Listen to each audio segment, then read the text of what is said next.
Hello again, fellow degenerates. I wanted to talk to you guys today about the Dawn of the Hunt reveal we just got for Path of Exile 2. It's the next big update that we're getting, and from the perspective of someone who's got quite a lot of Path of Exile and Path of Exile 2 knowledge, but isn't necessarily super blasting, which I feel like perhaps gives me a better perspective on what's realistic for players who just play a fair bit. Um, you have to bear with me, background, I'm in the middle of moving stuff around the room. But anyway, let's get into it. So basically, what ends up happening, hang on, let me just fix this. There we go. So basically, what we've got is, as it says, you cast ascendancies, system improvements, any improvements, any content, all very good stuff. And what's kind of important as someone who's not, as I said, doing anything too crazy.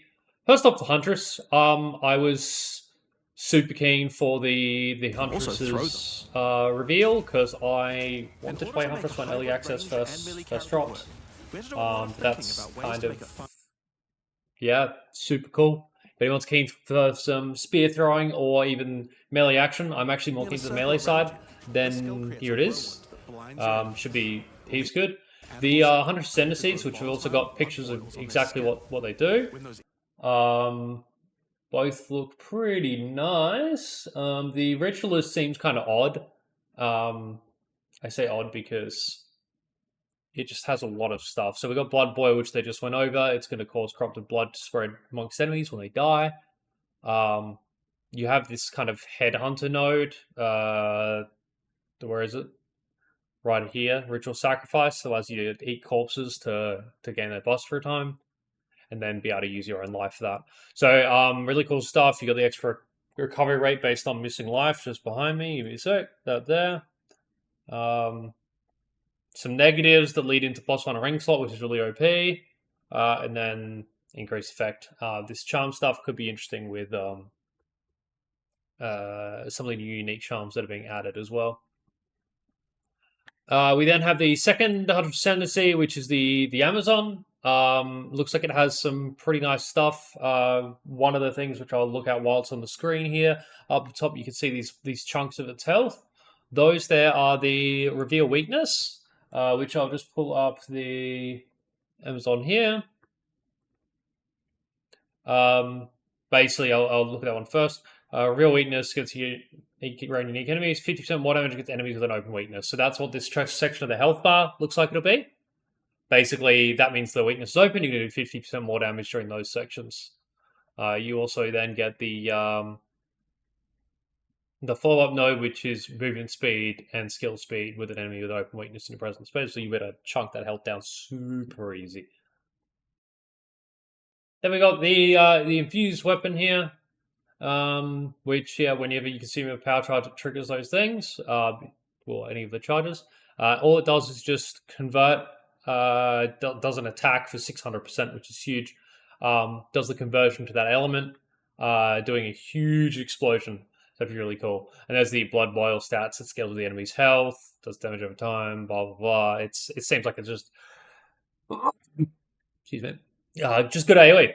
And then ritual sacrifice to get the modifiers. Open weakness stuff's cool. Transfusion not to be consumed seems pretty good. And then you have this accuracy stacking stuff. Accuracy gives crit chance, based on how high you go, and then you get added fizz damage based on the accuracy on the weapon. That's not your accuracy with the weapon; it's accuracy on the weapon. You got full Ellie Leech, not just fizz. You have flask recovering the other resource, which is really nice. Could be quite useful with the new belt that they're adding in that allows you to have 2 life, 2 mana flasks, because your life flasks will also restore mana. And life flasks are just bigger than mana flasks. You then have the life from mana from flasks, and then the evasion rating from equipped helmet and is doubled. Helmet, gloves, and boots is doubled, but body armor halved. Obviously, certain body armors don't have a lot of evasion, so it could be really nice to use with that. Yep. And then we get in the ascendancies. We got the quite literally. Using the Smith of Katava, and the Smith of Katava seems pretty powerful. You get these fire explosions after tempering your weapon. I'll pull up the actual full tree. So that one there was the temple weapon doing the AoEs. You got manifest weapon, which they also show off, Attacks will release explosions um, with mobs. Disconnect of it like and all these weird body armor stuff. skill. Warriors out. Um, Quite literally. After doing so, your attacks will release your weapon to fight alongside. yeah, we go the manifest weapon. A great blacksmith. Got like here, you got the weapon going around doing a bunch of hits. But the armor stuff is really weird. So basically, what you better do is you better pick up the passive for the armor, and that's free. But then you spend your ascendancy points to get all these other things. So you can't you have to use a normal body armor, but you end up getting all this stuff. A lot of it's pretty powerful. There's some good stuff there. I think one of the problems is going to be that you need to take the negative to start getting it. So it may be a thing which like you invest in that and grab a couple will probably be pretty bad compared to other nodes. Other than that, you got some cool things like you got the temple weapon, the manifest weapon as showed. Trigger fire spell on hit? Hell yeah. That sounds like a lot of fun. And then you got the crazy fire resistance into other resistances stuff. Just makes it really easy to build around. So that should be pretty cool. We then got the tactician, which I'll just have this. Let's move on to those who prefer the reassuring Play of maybe the background like this. So the tactician has some cool stuff. The tactician is a former blackguard elite. So basically, you're going to have the supporting fire to be able to do these rains of arrows. Be very cool. They actually scale with minion stats, and it comes with a minion mini node on the way. You have some stuff for totems, up for damage and make them faster, but they fire when you fire. That's mainly for the ballistas. But very cool. You got this kind of bad armor scaling stuff. It seems like a lot of investment for not much benefit, and armor's obviously still a problem. And then you got this really good aura stuff. Increased spirit, persistent vast, less reservation. You got multiple banners or extra damage based on your main and weapon damage to all allies. And then you got this, the pin stuff. Now, projectile damage building pin means that every projectile skill is going to build pin. Really useful. And then pinned enemies can't perform actions, basically turns it into a freeze. Then we got the Lich, and the Lich seems pretty powerful. Very weird stuff. So you're going to be able to get the basically socket a jewel that's way stronger, but you have extra mana costs if you have done Energy Shield, which they're going over here. Seems pretty powerful. Basically, yeah, strong. And then on the right side here, you can have basically some crazy stuff. Damage bypassing Energy Shield, but no mana regen, but then you regenerate mana based on life per second, based on your max life. But then this one here, your life cannot change while you have Energy Shield. That's really nuts. If you get more bypasses Energy Shield, there's the Zeri helmet that gives you the at least like 25% of damage to bypassing Energy Shield. You use Demon Stitch to sacrifice life to gain Energy Shield. And all those things have no downside because Eternal Life is nuts. Let's just a sec. You've got the Occultist Curse Explode stuff and an additional curse and affecting hexproof enemies. You've got this non-channeling spells use Energy Shield but do more damage. And then you have the nearby allies have Unholy Might when you're not on low mana, but you lose mana per second, which I think works quite nicely with Soulless Form. If you have the same amount of life as mana, you end up regenerating over that. And then this one here. Increased magic shield of Unholy Might buffs you grant per max mana. And Unholy Might itself gives all damage as extra chaos. Pretty fucking strong for both personal and minion use. Could be really cool. Couple big things we have is Spectres. Spectres is the one reason that I have not done a minion build yet is because I knew it was coming. And I'm super keen for that. So I will probably do Spectres at some point. I don't know when. Basically, be able to get any minion as a Spectre, which would be really cool, like getting these big boys. Summon Rower seems fine. It's going to be a Spirit Reservation, so it's going to be like... It seems really powerful, but it reserves 60 Spirit. Basically, you get a boy and you can ride him, and it makes your range attacks not slow you down. That's pretty powerful as a mobility tool, but you can get stunned off it and you basically die. So yeah, that'll obviously be the downside there. There's a shitload of new support gems. I'm not really going to go over it. There looks like support for bleed and various projectile things, as well as new spear stuff. Spear stuff does look like it'll be really cool. We are getting a ton of new uniques. Some of these from PoE1 I've seen. That looks like a Victario's there. I think there's a Null's Inclination. Maybe Vis Mortis, if that's that. Got back guard there. Yeah, looks like cool stuff. And nothing too specific to go over there, I don't think. We're getting the new as Merry Wisps. It sounds like a fancy version of Torment, where the Wisp will spawn in, or move around, or buff enemies, and then it'll like super empower them. You get a whole bunch of loot. Seems pretty cool. Basically, yeah, Torment reworked. They talk about all the different ways in which they can infuse to give like extra spectral enemies. Just a whole bunch of cool stuff. There's a whole lot of new maps, including just generic maps and a few unique ones where we'll have like the Super Essence map. There's a Boss Rush map, which is this one here. Basically, you run through, you tag a bunch of shrines, and then when you get to the end, you'll be able to do like bosses after one another. I think there's 10 rounds of bosses. We have the Lake of Calandra map. Basically, all the rare monsters are doubled, and at the end, you get a special new base type ring or amulet with the extra prefixes but minus suffixes all the way around. Should be pretty powerful, which is really cool. We've got the big essence map. You can basically, every essence that you open ends up empowering the final boss, like this. And you can even now corrupt essences to make them either more powerful or change, or get the unique essences that they added in, the corrupted essences. And they will all be able to add to this boss. The amount of players that are going to die to that is going to be absolutely fucking silly. There's a corrupted one there. Yeah, seems cool. Atlas passives look really good. We got Rogue Exiles, and they actually look really tough and cool, interesting fights because they actually like aren't just zoomy as shit. Looks like PvP. Apparently, they even try to dodge your abilities, which is really cool. If they wear unique items, you'll be able to see it on them, like that. Just those Kushra Crimson and 3 dragons. They're going to drop those when they die. Very cool as well. Unique strong boxes are in the game. They look pretty good. There's like this constant reviving dude. There's a few big ones, a bunch of corrupted things, enchantments there. It's really cool. The whole end game, the corruption system's been severely reworked.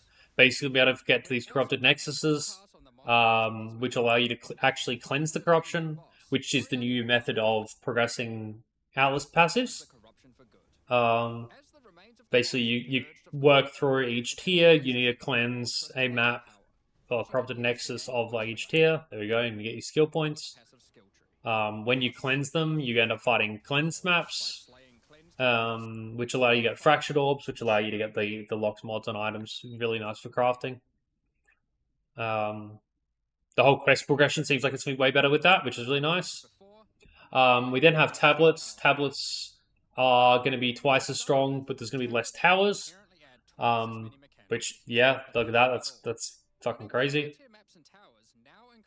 And you can see, yeah, increase the number of infinite maps when you do higher tiers, as well as you just be able to get extra tower charges based on the waystones you did, which they show off. I have a picture of it somewhere. New tower UI. Yeah, look at this. Get a set of 3 there. You could absolutely fucking load them up, which is going to be really cool. A couple of new bosses have in the tower maps as well, which is really nice. You're going to have multiple revives per map, which is good. Only when you hit higher rolled maps, you're going to lose revives, which is really good. Which, yeah, you can see there it has a number of bottles on the actual waystone. So you got to go in with plenty there. Getting reliquary keys just to give more access to unique items or stop random drops. Especially unique tablets that are going to modify a bunch of stuff. And recombination, which they've said you're going to be able to pick affixes from each piece of gear. And depending on how many you pick and the rarity, it determines the chance of it working. And if it doesn't work, it just deletes the items. Rather than this, where you actually just combine and it rolls random affixes. They're letting you pick which ones, but you got lower chances. They also had an interview with Ziggy D afterwards. I'll just run this probably in the background, maybe a gameplay trailer, a gameplay of Hunters. Just shows some really cool stuff. Yeah, basically they're talking about a bunch of endgame improvements. There's going to be a shitload of balance. We don't have patch notes yet, but they're balancing every skill in the game, which is insane. And yeah, it honestly seems pretty nuts how much they are doing. They talked a lot about combos being improved. Um, all the end game stuff between the Rogue Exiles, the improvements to Essence, the corruption and other stuff. The wisps in the map, they're saying it's just going to feel a lot better. Oh, bucklers are going to be able to parry. Like, so there's shitload of new spear skills. Bucklers are going to be able to parry, and the parry is going to be really nice. We do have the UI of all the hunter skills as well, which I'll just pull up. So there's all those. Seems like a pretty reasonable thing. Tame Beast looks like really cool. It's like you raise a beast as a summon, and it's going to have all its modifiers as a permanent companion. Really cool. Yeah. Look, there's so much to it. I'm trying to keep this short, but I'm gonna miss some stuff. But yeah, this whole update, there's just so much stuff. You can look at the interview with Ziggy afterwards as well. But yeah, I basically condensed what I think is the main important stuff from a 40-minute video. Yeah, dude, it looks so good. Really keen to just see how it goes. Oh, they added a shitload more runes. We got special runes as well as tiered runes. Yeah, dude, crazy. Um, yeah, it's really cool to see what they're doing. Yeah, I'm not really sure what else to go into for now until we get patch notes. I'm so keen to just start theory crafting builds. Um, at least from my perspective, it's just the whole game flow is just going to be way better with the end game changes to the towers. Um, and just the content you got actually like going through all the corruption, and then more stuff happening. Rogue Exiles and Wisps, like, oh, it's gonna be so good. Anyway, I think that'll be it for now. I'll try to keep doing more content. I'll be on Twitch, hopefully a lot on release of this. Twitch TV/Famstrike. Um, yeah, like crazy. Hopefully, yeah, this video isn't too long compared to people just uploading their raw stuff. Should be sick. Thanks for watching. Peace out.